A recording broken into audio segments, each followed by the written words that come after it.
Welcome to the Low Tox Life podcast. Learning this kind of dialogue is definitely something you can do. You need to understand that it's something you have to learn. Going back to tennis again, you have to learn it. The first few times you get on the court, it's going to be chasing balls all the time, and it's not, fun. You can learn to do this. There are a lot of ways to learn that, and dialoguing is a key skill for your couple.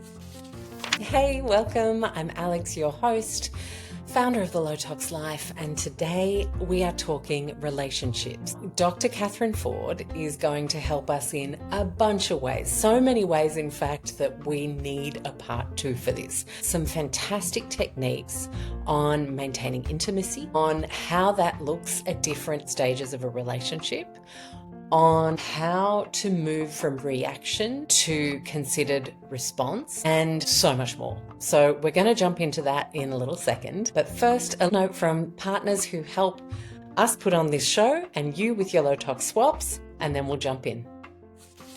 Forest Superfoods is back as a podcast partner, giving you 10% off with every new subscription. You're also going to get a surprise. Every month that you have an active subscription, you will receive either a mini luxe-sized sample from their supplement range, or a gift card, or their brilliant balms. I have subscribed ever since they first partnered with us because I use moringa powder. I love their Naked Greens blend. It's cruciferous free, which really suits my body. And we use lion's mane. So it made sense to be a subscriber because you get that 10% off. And we really love the quality of their super flexi subscription.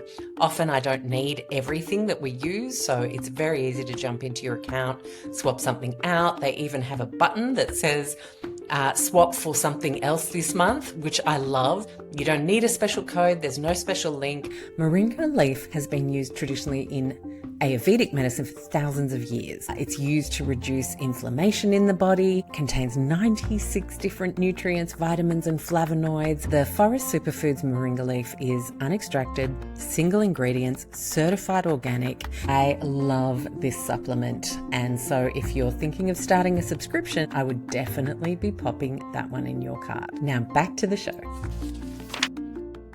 Kathryn, hello, how are you? Hi, Alexx. I'm very well, thank you, and happy to be here with you. Oh, I'm thrilled to have you on the show, and we are talking relationships today, and I love this subject because it's something that the internet gives us so much information about, but often we sort of might hear really exciting, inspiring things, and then we're still too scared to do things, and you're here to help us actually turn knowledge into action. So right. I appreciate your work. And I just want to ask a quick question before we dive in on the breadth and depth of information and study that you did and have done over the years, because you bring in psychiatry and meditation and psychology and medicine, and often people specialize, and we've seen this to the detriment of patients, right? Was it because you kept wanting to put tools in the box to have everything available? Well, in the end, it was a very good idea. I think you're asking, how is it that my work has all these different parts to it? And so let me explain that a little bit. I went to medical school, and then I went for my psychiatry residency, knowing that I was probably going to end up being a therapist, actually probably a couples therapist, which is kind of unusual. Most people don't go to medical school knowing that, but I did. I went to Stanford for my psychiatry residency, which means I was going to be trained and was trained very thoroughly in traditional methods of psychology and psychotherapy. But my residency was at Stanford, which meant I was in California, which meant I was surrounded by excellent teachers of mindfulness and meditation, things like that, yoga teachers, meditation teachers. I mean, they were everywhere. And I got very interested in the study of mindfulness. So pretty soon I was spending a lot of time on cushions and mats learning about this from really great people. That was in conjunction with the training I was getting at Stanford. And then about the time I was coming out of my training, there was a big uptick in the world, in the the research and the knowledge of neuroscience, particularly the neuroscience of emotions and relationships. Mm. And I found that thoroughly exciting, and so started to investigate that. And these three things kind of came together. When I first started practicing, I probably set out, to do psychotherapy the way I'd been trained. But very quickly, I realized that I could get something a lot more powerful going if I combined all three of these. And pretty soon, my work with couples shifted pretty dramatically in the direction of mindfulness. Hmm. Wow. And I just love the psychiatry with a side of California hippie. It's such a Right, beautiful combination. right, right. And can I ask if you were ever challenged by fellow students and colleagues, professors, when you might have been trying to talk about how you were experiencing these things and wanting to bring them in to the fold, and you were noticing the benefit to yourself? Like, I'm often interested because psychiatry seems like quite a closed door form of study sometimes in talking to people. It's an interesting question. First of all, I probably wasn't trying to bring them in while I was still in training, which is when you're Mm. most exposed to people with more traditional views, perhaps. However, what I would emphasize is, unbeknownst to probably most people that think in terms of mindfulness and psychiatry as these two very different worlds, there's a deep tradition in the world of psychiatry and psychotherapy in the direction of mindfulness. It's just not called that. The basis Hmm. of psychotherapy is attention. The Yeah. basis of how you listen to somebody is the guidance, going way back to Freud, was listen with an unbiased attention, trying to listen as if you don't know what's going on. That's mindfulness. That's exactly what the mindfulness teacher will tell you. And furthermore, I studied with a guy named Irv Yalom, who's a very well-known group therapist. And Irv taught us to be in the room with the people this was like a therapy group. And he taught us the people in the group are going to want to bring in outside information, but the most important thing that's happening in that group is the way they're being with each other and what's happening actually in the room. That's mindfulness again. Mm. So as I delved into it, I realized it wasn't that foreign from the basis of the way I'd been trained. Although I will say, when I first started blending these things, very few therapists or psychiatrists were at all going where I think they really needed to go with it. Now that has shifted, I would say, in the last decade or two. As you know, the term mindfulness and ideas about mindfulness are a little bit more in general awareness, and there are a lot more therapists that understand, yeah, I need to know something about that and add it to what I've already been taught.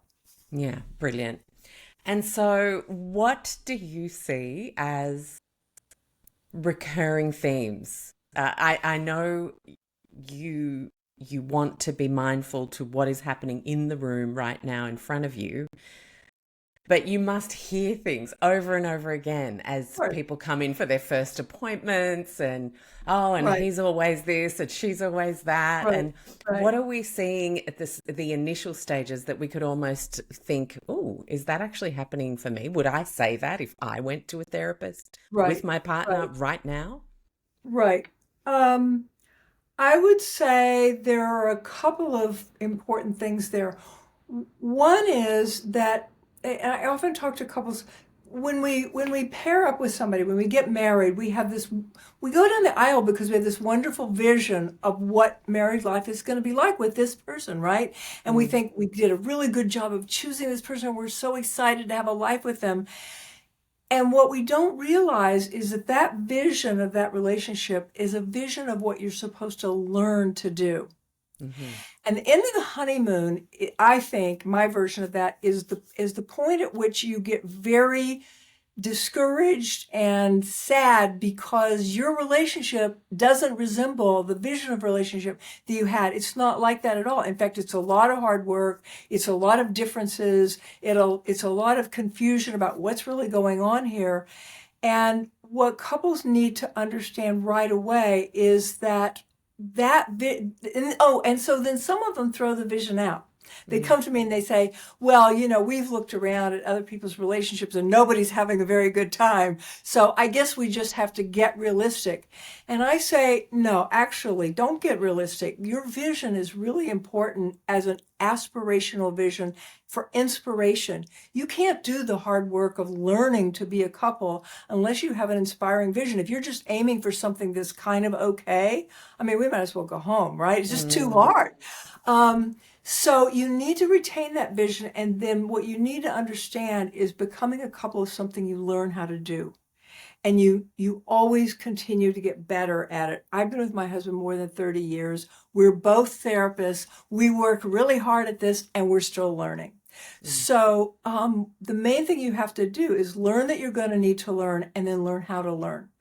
And people often say, well, we don't. The other thing people come in with when they first approach me is a lot of discouragement about, well, can people really change? Because they've been trying so hard to change. I was going to ask you about this. And the partner's not changing. Can people really change? Well, of course people really change. We change all the time. We're constantly learning. That's what change is learning to think new ways, to do new things. But we have to realize that what we're looking for is not the answer to can people change, but under what conditions do they change? Yeah. And can I ask something there? Because I've been curious about this and whether it's a possible beneficial differentiation. Right. You hear people say, yeah, but I am who I am. But often what I see needs to change is the response to things, not the person. Yes. Sometimes I am how I respond. That's not true. You can change the way you react to things. Right. Am I going somewhere with that? Because I've been pondering this I have myself. A feeling you may have spent a little time on mats and cushions yourself. Yeah. Because if you haven't, yes. You're well intuitive what they would teach you there. Yeah, I forget who said this recently that might have been Goldstein, I'm not sure, said, you're not responsible for your first response to something. You are responsible for your second response and what you do with that. And that's really important because our first response, our immediate reaction, is not something we have control over. We can't, that immediate, let's say that immediate burst of anger when our partner came home and they forgot to stop and pick up dinner, right? That immediate burst of irritation and anger is not the part we have control over. What we do have control over is learning to pause, notice the first response, and wait for the second response to show up, which is usually something a little cooler, like, okay, she probably had a long day. Let me just regroup here. And then where you're really responsible for control is how do you interact with the other person about it? Because if you burst out, I can't believe you forgot again, now you've just kind of ruined the evening, right? Yeah, that evening is done, and possibly the next day. Yeah. If instead you pause, you take a deep breath, and then you say with some intentionality, wow, that's really a bummer because I don't have a backup plan. Let's figure this out. That's so different, right? Let's be a team. Let's figure it out. Is way different than you disappointed me again. That's where we have the control. One of the more famous psychiatrists who studies and teaches a lot about mindfulness calls this response flexibility. And he says what mindfulness gains us is response flexibility. Isn't that a beautiful term? Beautiful. It just really captures what we're just talking about. And I think this really runs into parenting as well, right? Oh, yeah. It's very easy to get the poops with your child about like something silly they did or something they forgot again or whatever. But then I really love that flexibility into, okay, bit of a bummer. Let's now figure it out. I think that is genuine gold for us all to move forward with. Yeah. Right. Right. Yeah, case closed. So we can stop talking, Kathryn. I feel like we're done. That was amazing. We'll find some other interesting angles. Oh, we will. There you see how relevant mindfulness is to relationships. right? That we're talking about a relationship interaction, and the key to it is just a moment of mindfulness. Mindfulness doesn't have to be go to the monastery for 30 years. It's not something complicated. It's at its root, it's teaching yourself slow down, pay attention, and give yourself a moment to figure out how you want to respond. That's mindfulness in action. Yeah. And just coming back to that first response that you're not responsible for, that doesn't obviously mean we can excuse violence as a first response or No, something really violently worded or, abusive sounding. right, What do we do with that if right. that's the first response? Because that's going to hit and stay. Well, you are responsible for your behavior. Mm-hmm. So if you're a person that hasn't developed any space of time between I'm angry and I throw a punch, you're responsible for that, and you need to develop the ability to have a space of time. You need to gather your wits about you and not throw the punch. You are responsible for that. Absolutely. What you're not responsible for is the feeling. Mm-hmm. So people say, well, of course I threw a punch. Look what you said to me and how angry I got. Yeah, okay, I said a terrible thing and it really hurt your feelings and you had a terrible inside experience. But you made your inside experience my problem. And even if I didn't speak well to you, you're still responsible to respond well. Mm-hmm. And this is about how we behave toward each other. And our nervous system is wired so that we have instantaneous emotional responses to almost everything other people do. Let me repeat that. We have instantaneous emotional responses to almost everything other people do because we're so tuned in to other people. We are very, very social. Our health, our happiness, in fact, our lives depend on the fact that we're very social beings. That's the way we're wired. And we're wired to pick up on every little moment of what the other person's doing, what they're feeling, what their intentionality is toward us, and have an instant response. That's the amygdala working, if you want to go to the neuroscience of it. That's the amygdala, which is the safety center of your brain. It's the fight, flight, freeze response. And so we're constantly having these little fight, flight, freeze, or not responses to other people. And what we're trying to learn to do is gain a moment of time, because there's a fast track and a slow track in the brain. In the fast track, the signal comes into the amygdala gets upset, and out comes the throwing the punch reaction, right? But that same signal going into the amygdala is now also going to travel up to your cortex and get processed and help you realize, oh, wait a second, even though that felt terrible, throwing a punch isn't going to make it better. I'm not going to. That's the mindfulness loop, and that's the slow track. Kahneman talks about this a lot. Mm-hmm.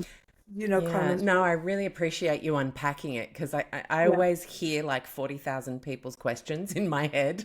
I'm right, like, but what about, but she said, I right. just want to make sure we leave people with no stone unturned thinking, I'm not responsible for my first No, reaction, you that's know? really important. That is really important. We are responsible, which is why it behooves us to learn this one very important skill that's the key to really your whole life. You're going to feel a lot better once you learn it, but also all your relationships are going to benefit.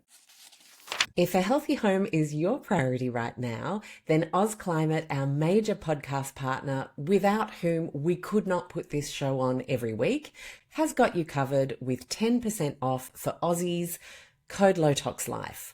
Dehumidifying is a particular passion of mine because it helps us prevent moisture, excess humidity, and of course, therefore, mold in our indoor environments. Of course, if you ever have a leak or a flood, contact a mold technician or a building biologist. But for everyday living, you would be surprised the impact that good dehumidification can make in your indoor environment.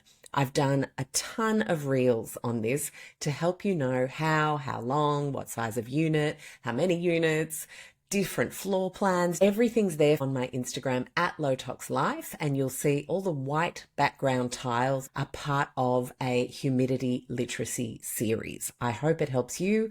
Head to ozclimate.com.au. They have heating and cooling solutions, amazing dehumidifiers, and their Winix air purifier range. Can you just repeat, that's why it's really important for us to learn this one very, just that sentence? Yes, I can. We are responsible for our behavior. We do have these very fast, instantaneous responses, some of which don't feel good. If we don't learn to gain ourselves this little moment of reflection so that our slow track can catch up and tell us, oh, wait, don't throw the punch, bad idea. If we don't learn to do that, if we stay on this automatic fast track response, our lives are going to be a mess. We're not going to feel good, and our relationships are not going to go well. Across the board, this isn't just about couples. This is about all your relationships. It's not a terribly hard thing to learn once you understand how much power it gives you over your life. And if someone's listening to this and thinking, God, I think that's me, I got to do better, or you're the partner of someone, or Right. you're the child of someone who, and you're like, this has to change, or it's not going to go well, as you say, it's going to end. What would be that work? What does that look like? Oh, that is such a good question. We are really going for it. I like that. What does that work look like? There are a bunch of places. Let me think where we want to go first with that. Let's start with simple. What that work looks like is you can start on your own to just start to notice what's happening and notice what's happening inside of you. It really starts with, there's a lot of psychologies these days that emphasize what are you feeling. A really good starting place for this is to not lose track of what you're feeling. And especially when you're interacting with somebody, to learn the signal that you will get inevitably in your own body of this feels uncomfortable. And sometimes that's all you know. People that aren't used to noticing their feelings or talking about them, sometimes all they know is I'm starting not to like this conversation. Some kind of discomfort, like this isn't going well. Then you train yourself, okay, when you notice the feeling of this isn't going well, instead of trying to handle it instantly, take a breath and just give yourself a moment. So skill number 2 is slow things down. Especially when we're interacting with other people, we move too quickly through conversations. We don't have the time to do this kind of processing. So slow things down, but also that you can train yourself on your own when you're not interacting with people. And all of those moments also have to do with pay attention to your experience and slow things down. Multitasking is the absolute poison for this. I think the biggest reason not to multitask is it leaves you no ability whatsoever to actually know what you're experiencing, and to know, gee, I didn't like the way that person talked to me. I didn't feel good. I might want to have to talk to them about it, or maybe I just don't want to see them again. You can't even notice that if while you were having that interaction, you were also texting on your phone to order dinner. You won't even know that that's what happened. Wow. So Okay. multitasking, slow down, and start to value the question that you can ask yourself. And this is do-it-yourself mindfulness. You don't even need a teacher for this. Just start to ask yourself, what am I experiencing right now? And how does it feel to me? And do I need to do anything about it, or do I just need to notice it? And just start to tune into your own experience. If you want to take it from there are these days a lot of resources. Yoga is a really good training in mindfulness, especially certain kinds of yoga that are a little bit slower and a little bit more deliberate. The sages in the Eastern traditions, where mindfulness originally comes to us from, they don't really put people on cushions to meditate right away because it's too complicated and too difficult. What they do is put people in physical training like yoga, because it trains you to pay attention and to not be multitasking and not be distracted. So there are ways to learn this. I'll say also as a resource, a lot of clinics and hospitals these days offer courses in mindfulness because they've learned how important it is for people dealing with illness. So look around your community, search it on Google. You will find inevitably some mindfulness courses, usually short, like 4 to 6 weeks that you could take, but you don't even have to get fancy. Just start to value your own experience and slow things down enough that you can start to study it, and you will become more capable of this little pause. The little pause. The little pause, yes. Love that lesson. Thank you. Mm-hmm. Now, so many questions, but one that comes to mind is back to what you said about what we think marriage is going to be. Mm-hmm. And like the dreamy kind of idea. Maybe we got it Right. from movies, maybe we got it from romance novels, maybe Right. we got it from big strong man going out and I'm going to provide for my family. All the crazy Right. messaging we are Right. influenced by culturally, Right. societally. And then we realize it ain't that, and you have to do the work. Right. Now, marriage is hard work might be completely dissonant with the idea that marriage is the gateway to this beautiful, free, loving Right. life of safety and ease, right? I Right. feel like we get such mixed messages. Right. And then as soon as you Yeah. think you have to do the work, you're Yeah. failing. But that's Yeah. not true. Yeah. You said 30 years in, you and your Yeah. husband are married and you're still doing the work. So can I Right. ask you a personal question? What Right. was the last piece of work you guys thought, yeah, we got to do this work? We got Oh, to work on this. that's a great question. I love your questions. Well, let me think about that. Hmm. I have to go back a little further than I once did. So one of the things I would say is it does get easier. hmm Um,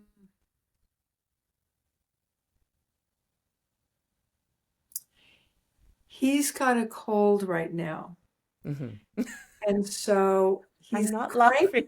I'm not He's laughing. he's cranky. He's hmm cranky, and I don't like being spoken to in that tone of voice, right? That crankiness. And on the other hand, I know that he's not feeling well. So for as long as I can, I sort of absorb it, and I'm patient, and I'm sweet, I'm loving.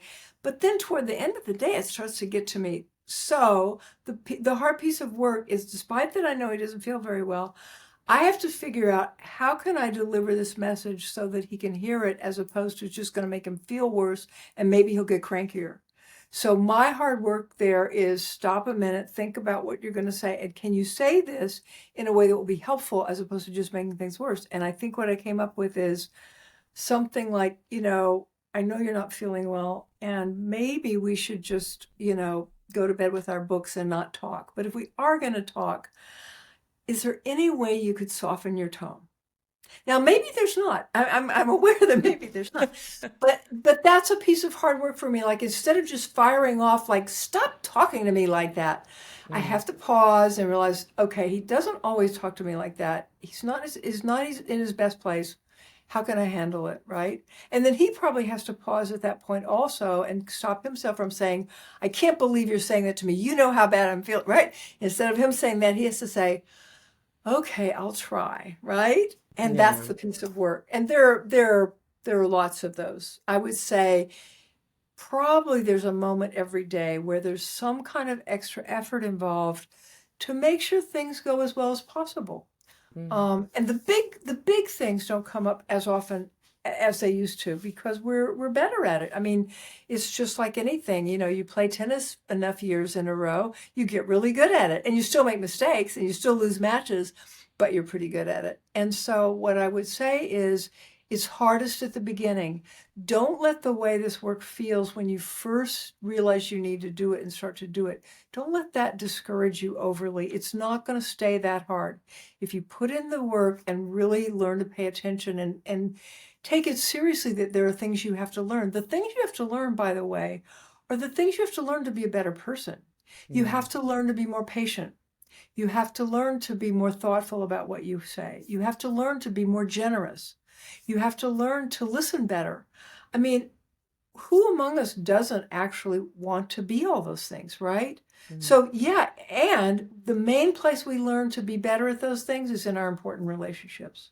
Hmm. The reason it's hard is because it's a training ground for us to be better human beings. Yeah. And I often feel like it's resilience work as well. The work Yes. active every day helps us build mental resilience, which Yeah. surely has Yes. neuroprotective, Yes. Yes. cognitive protective effects to be signing up to constantly work. Absolutely. I love that you brought that word into it because it belongs on that list of things we'd all like to be, like generous and patient. We'd all like to be resilient. And this is one of the ways you learn to be resilient is you don't give up and you don't flake out just because the other person did something, stupid. You learn to bounce back and you learn to stay in the game and you learn to come back with something better than maybe that person deserved at that moment. And you learn to be generous about that. And that's a part of resilience. For sure. Now, longevity in a relationship and different stages. Yeah. You mentioned the honeymoon. Were you talking specifically about literally the holiday itself that you might No. go on, or a honeymoon period?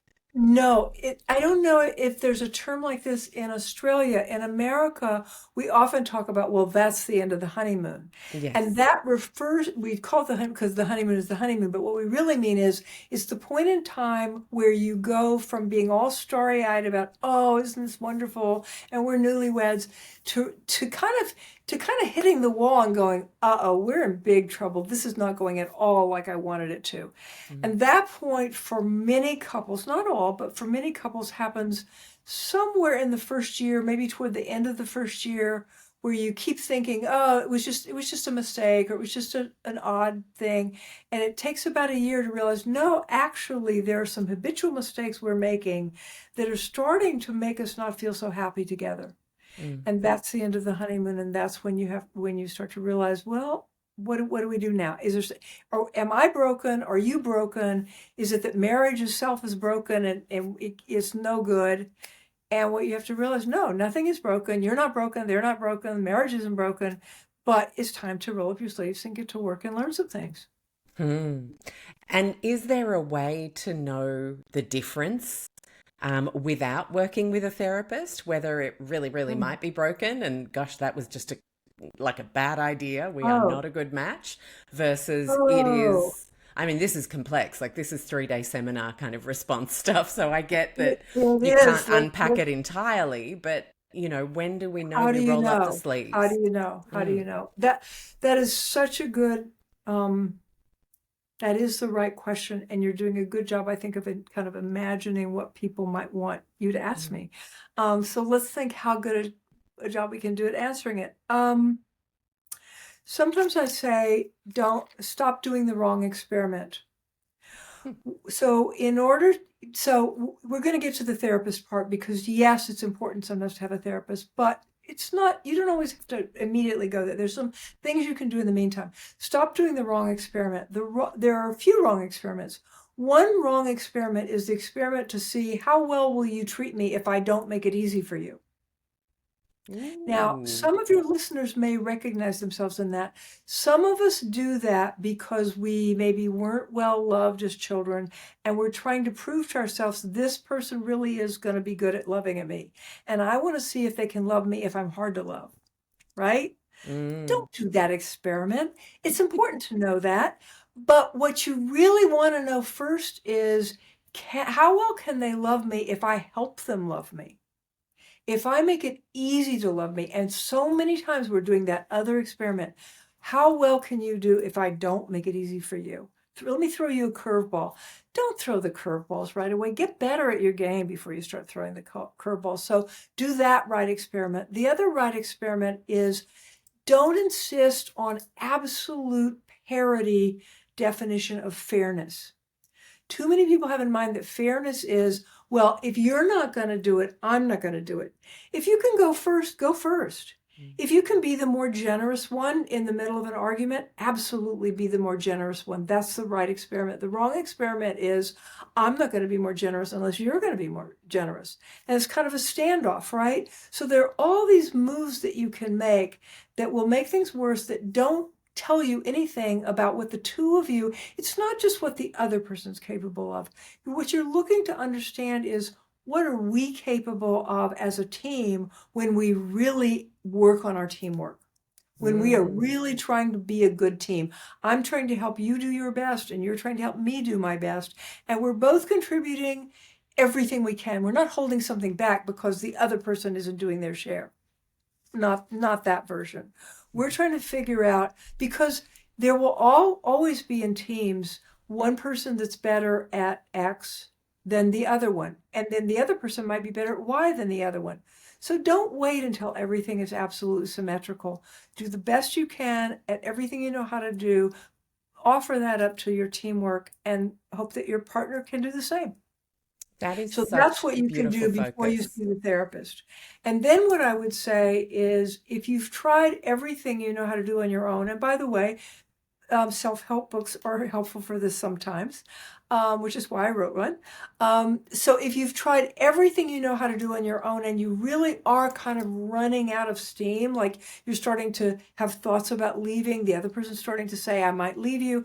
If you get to that point, don't be too proud to ask for help. It could be that the relationship needs to dissolve. That sometimes is true.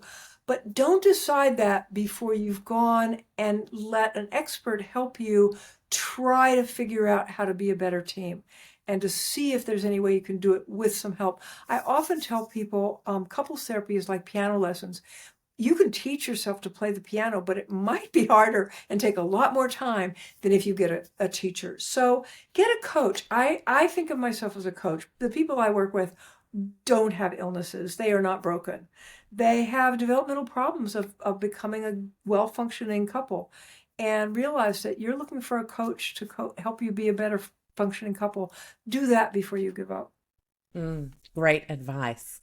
And I mentioned stages. Some people choose to have children, and that can obviously throw a couple into a new dynamic. Absolutely. What kind of recalibration is happening there that we can be more mindful of, so Right. that we're more gentle with each other in such a huge shift of dynamics? That's a really big one. There are two big answers to that. I'm going to emphasize the one that I think people most overlook. Well, there are two answers that people overlook. Make sure that you emphasize appreciating each other. One of the things that's going to happen once you have kids, almost immediately, that was already happening a little bit, and now you're going to get it in spades, is you're going to feel like you're working really hard and the other person doesn't see how hard you're working. In most couples these days, even before you have kids, they both have jobs. They're both working to support themselves, to keep the house clean, to deal with the in-laws. They're both working very hard at life. Life is hard. And we can often feel like, gee, the other person thinks my life's a piece of cake and they're constantly telling me how hard their life is. Make sure you appreciate, make sure you see how hard the other person's working. Now the kids come along.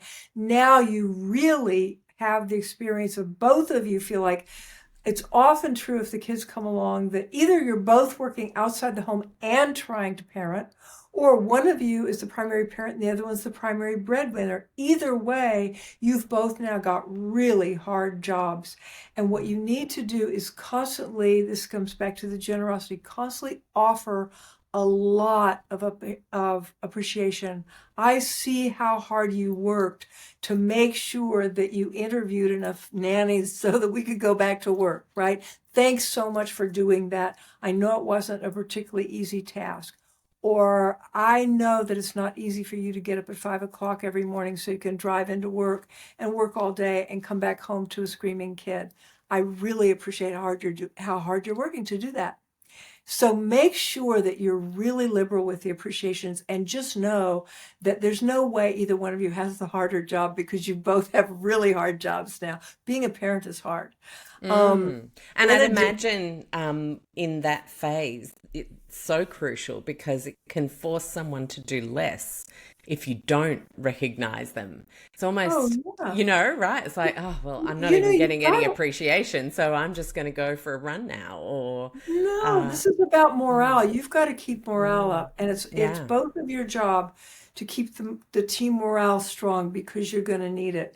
There's a lot of statistics that show that the hardest time in a marriage is when you have little kids, like age 0 to 5, is the hardest point in a marriage.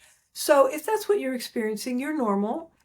And it really is that hard. It's also very rewarding. You probably didn't do it for all the wrong reasons, even though it might seem that way at midnight when you're walking the floor with a crying child. So you did it for the right reasons, but it is probably harder than you anticipated, and it's a hard time in your marriage. Thing two, I would say, in addition to appreciating yourself and the other person and how hard they're working, is take advantage of little pieces of time. You need time together. The second thing you're going to suffer from, other than exhaustion, is feeling like you don't even know each other anymore, that you're just ships passing in the night because you're so busy. Take every moment you can to be together, even if it's just making eye contact across the changing table while one of you is changing the diaper and the other one's on the phone to the doctor asking, what do we do about the fever, right? Make eye contact. Give each other that kind of just basic support. And when you can expand it, do. If the child falls asleep for a blessed extra 20 minutes, sit down together, have a cup of tea. How are you doing? Just check in. The first part of this, you're not going to get big pieces of time, but as soon as you can get back to what we call date night, as soon as you can get to a point where you can use someone like a sitter or a family member to watch the kid, take a couple of hours and do something simple. Don't try to make it dramatic. Go for a walk, go to a movie, but take a little break together, and know that every piece of time you give to your couple's time will be really valuable during this phase. And I think, just a privilege check on words like nanny and getting a sitter and date night. Remember the village. If you don't have the cash, use the village. Exactly. Okay, you guys take the 2 babies on this night, and we'll take the 2 babies on the other night, and that gives us both a date night. And you can do that through your apartment block, or you can do that with the people on your street. I think we often think, again, because we culturally see, well, that's what's happening in the movies and I can't do that, then it's not available to you in some form. And for millennia, we've been doing this work for each other for free in a more gift sense of economy, right? Absolutely. I'm so glad you mentioned that. And it is a particular problem, both of the specificity of certain privileged situations, but also, now that we live more as nuclear families instead of extended families, the village is going to be really important. You may not be living next to your sister or your mother who can watch the kid for you. You may have no one around except your husband and you're going to definitely need to make connections with the other parents in your area and help each other, support each other emotionally, but also watch each other's kids so you can get a break. Absolutely. Yeah, for sure. And so that stage, it almost feels like we're talking about like relationship snacks. You still got to make sure you get your little snacks in when you can't do the full meal. That's fabulous. I like that. I hadn't never thought of that. Sort of like the relationship power bar. Yeah, totally. You don't have time for a meal? Grab a power bar, grab a relationship snack. I like that. Yeah. Good. And then, and so it changes, right? If we're talking about the unique parenting journey for some adults in long-term relationships, there are phases, and it feels like, I don't know, this is definitely true for us, me and my husband. I think we've been together 21 years, married 17, 18. And when our son became more independent, it's almost like we didn't realize we could up our time together again. Does that make sense? Is that quite common? Totally. Yes, couples need to keep their eye on that all the time because things are always changing. I remember when my kids were little, almost every 6 months was a different phase. So first there was the phase where we were just both up all night with a screaming baby. Then that kind of quieted down. And so the time right after the baby went to sleep and right before we hit the sack, there was a little piece of time there where we weren't absolutely so exhausted that we couldn't stand to do anything except sleep. Then there was the period where the kid actually started to being on more of a sleep schedule. And now we start to get, 30 minutes we can actually count on every night. Like the kid's going to go to sleep at, let's say 7:30. We're not going to go to bed till 8:30. A piece of that we can use to just sit and visit. Then that piece of time gets bigger and bigger, and then you hit adolescence, and now you've got people in your house that are staying up all night. You have no privacy. That's a whole other phase. So yes, Yes. you have to keep an eye on this ever-changing family rhythm and be very creative and alert to where is the relationship snack? Where is the place that we can get some time together, and be innovative about that and alert to it? Mm-hmm. And like I'm picturing like a planning session. Like we're like, okay, so this is Yeah, happening and that is happening. And like being really intentional. Is that what you're yeah, saying? Like we have to actually name it, yeah, plan it, do it. yes. Mm. Yes, sir. I founded Low Tox Life in 2009, and as the community grew, I started to identify areas that people needed structured learning. And that is when the first e-course, Go Low Tox, was born in 2014. Since then, I've worked with scientists and health professionals to bring you low-cost courses to help you shortcut your goals with whatever you're challenged by right now. So whether you're new to going low tox and you'd love a framework and some really helpful suggestions across 22 different topics covering everyday life, or maybe you're working on an inflammation picture and you just want some help to calm the farm, whether you're on a fertility journey, either having trouble or wanting to optimize, we literally have courses for these and more. Head to lowtoxlife.com, hit the course tab, and enjoy. Planning sessions are another really important tool for couples about everything, including this. It's very hard to function well as a team if you don't have team meetings once a week. Mm. And so it's as soon as you can after the kids come, you need to return to a habit that I would suggest you need to develop before they come, which is once a week sit down and figure out what are the things you need to talk about together. Usually there's things strategically like who's going to pick up the kids this week. And then there are other things that just have to do with the relationship, like you seem kind of cranky lately. Is something wrong? You Mm. know? So there are relationship conversations and also just family strategy conversations. And you need to spend some time doing that. Otherwise, you will get disconnected. And your teamwork needs that kind of thinking together about things. So one of the things you think about together in your team meeting is, okay, now that the baby's going to sleep at this time, does that open up any new ideas for us about how we could spend some time together in the evening? Mm. And then, okay, so I'm going to ask about sex here because free Good. time for one Yes. person in a relationship might be, can we just relax and watch television? I'm exhausted. And Right. for the other person, it's like, oh, we're alone, baby, let's go. So Right. when we Right. have those different wavelengths, let's call them, how do we make sure we're still prioritizing physical intimacy, even if it's Right. not sex? Or Right. how important is it to actually continue to have regular sex? Right. Right. That is such an important topic in almost all relationships. I would say the Mm, only exceptions are when people are totally in sync, whether it's totally in sync as in neither one was that interested in sex, or they're totally in sync that they're both very interested. But if they're totally in sync, then it's not a particular problem. Rarely is that the case. mm, Almost always there's some kind of asynchrony, either for the whole relationship or during certain periods of the relationship. And for sure, there's often asynchronicity during pregnancy and right after the kids come. So it's a really important topic. It's important in its presence and it's important in its absence. Number one tool you've got is be sure and talk about it. Among other things, the talk can help you understand what the other person's experience is, and that's important to you. yeah. And it's very important to them that you understand. And it can also help you lend support to each other even if you can't get synchronized. It's a way to express, I do care about what's important to you, even if I can't give you everything that's important to you, even if I can't have sex every time you want to have sex. I get that that's not particularly comfortable for you.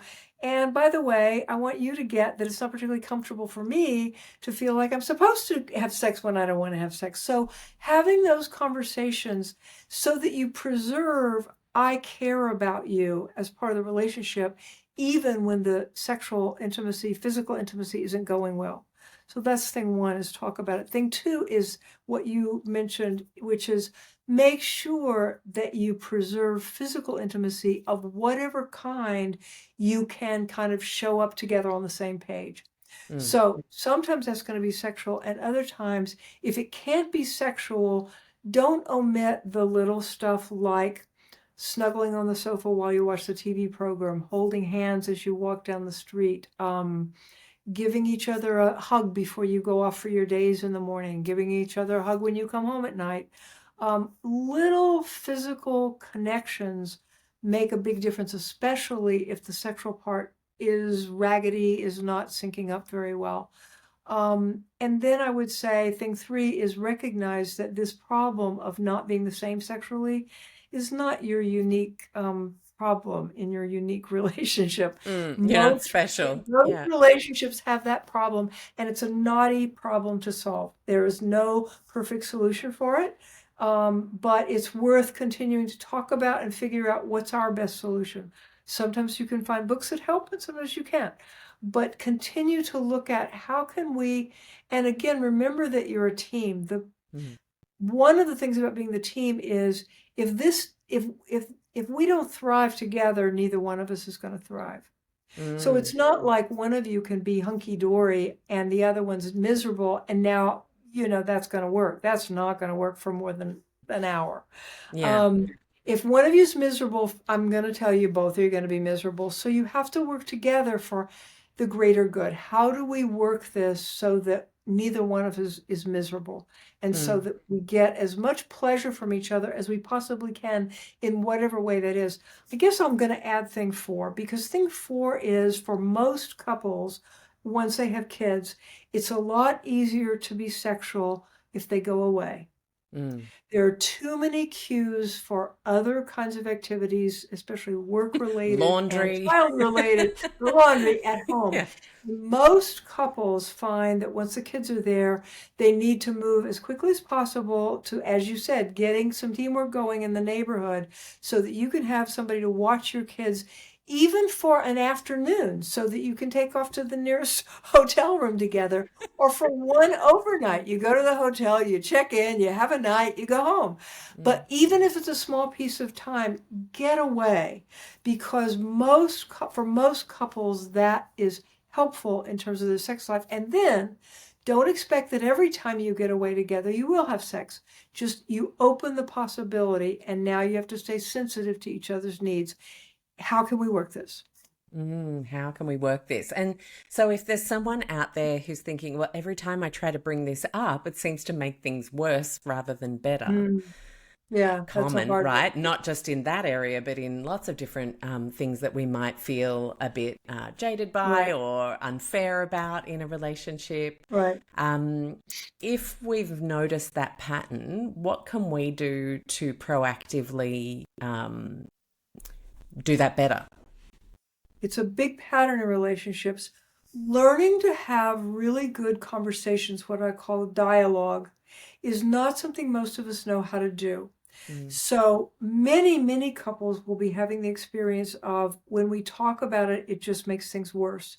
That's because you're not skillful enough, either one of you maybe yet, about how to have the conversations. You can make things worse by talking about it, no question. You need to have patience with yourself and realize dialoguing, and by dialogue I mean a conversation where you're working as a team collaboratively to understand and learn things in a new way. It's not just a drag a drop about, let me tell you my truth and you'll tell me yours, and then we'll argue about who's right. That's not what I'm talking about. That's what's going to make things worse. This is the conversation where you go exploring together and you truly get curious about, well, why can't we solve for this naughty sexual problem we're having? Like, what's in the way? And you really consider that together as opposed to blaming each other or saying, well, if only you, if only you. Learning this kind of dialogue is definitely something you can do. You need to understand that it's something you have to learn. Going back to tennis again, you have to learn it. The first few times you get on the court, it's going to be chasing balls all the time, and it's not, fun. You can learn to do this. There are a lot of ways to learn that, and dialoguing is a key skill for your couple. I will say my biggest hint about how to do this kind of conversation is with a lot of caring, a lot of reassurance. I care about you. I care about how this conversation goes. I'm going to do my best. Make sure that's in there. And then slow down. Almost all hard conversations benefit by slowing it down. We talk so fast to each other that, as I said before, we don't have time to process what we need to process. Sometimes I do an exercise with couples where I have them speak 2 sentences to each other and then pause for a full length of 2 sentences. So it's like a very slow back and forth. I speak, and then there's a pause. And then you speak, and there's a pause. The first 1 minute of that will be very frustrating and weird. I promise you it will be. And I promise you that if you keep at it for as much as 5 minutes, you're going to discover some really interesting stuff that's going to be really helpful. And in fact, you'll start to get less tense instead of more tense, because now you don't feel the pressure of, I don't know what to say. I don't know how to hear you. You're going to slow it down so that you have time to think, okay, what are the various ways I could hear what you just said? What are the various things I might want to say? This goes back to what we started with, which is that little pause that helps you figure out what to do. Build that into your conversations and help the other person to do it and encourage them. Look, we don't have to talk. We don't have to accomplish. We don't have to get there in this one conversation. We're going to start to talk about this. We're going to get as far as we can in the next half hour. And then we're going to table it for a week and we'll come back to it. Now, what would you like to say? I feel like what you're helping us get to there is to move more into considered responses and more away from reactions in the moment. Yes, just like that response flexibility thing. It's back to where we started. Really, is this is about having a conversation that's mindful, and what that means is slowing it down enough so that you can think about, well, that was my first response, but if I say that, this is going to become one of those conversations that makes things worse. We all have that instinct. We know, I'm about to say something that's going to make things worse. Well, don't say it. Just pause, give yourself a minute. You might even say, hold on, give me a minute. And then you just wait and you think, okay, so what are the other responses? And what might I say that would be honest? You don't want to not be honest. That would be honest. But it would be more, it would be a version of my honest truth that may be easier for the other person to hear. Oh, that's You want to so make good. it really, you want to be heard. That's what we all want. You want to be heard. Make it easy for the other person to hear you and get better and better at doing that. And you can do that. That is a skill you can learn to do. Make it better and better and easier for the other person to hear you. And so beautiful, because where we started was, I want to be someone who makes it easy for the other person to love me, not be the curveball thrower to be testing all the time. Exactly. Make it easy for your partner to hear you and understand you and care about what you're saying. And that's the key. And that will give you conversations that don't make things worse. Yes. Oh my gosh. I feel like I could speak to you for another 5 hours at least. Kathryn, Likewise. You're fabulous. I think your new book is incredible. I definitely encourage, you may have noticed a trend, lovely listeners, that I am uniquely focused on, if I do bring an author on, their book just doesn't talk about how smart they are about the subject, but what you can actually do. Right. If this is something that you need to work on and know is a spot in your life that you would like to be better at. So we really appreciate how you show up. I'm sure your patients adore you, and it's been a pleasure having you on the show. Thank you so much, Alexx. This has been a really fun talk. Thank you for joining us in listening to this week's show. If you're not already subscribed or following the show on whatever platform you listened, please do that now. It helps enormously in terms of getting this show out to more people. Another way you can connect and support the work we do so that we can support you in your low tox life is join us in the Low Tox Club. You'll get access to amazing member masterclasses where we invite some of our best show guests for a live Q&A with members. You also have great shopping discounts from low tox businesses and honestly, the nicest low tox community Facebook group that exists on the internet. I do hope you join us there. It costs just the price of a coffee a month on average. Head to lowtoxlife.com, hit the Explore tab, and Low Tox Club is the first option there. Thank you so much for listening, and we'll see you next week.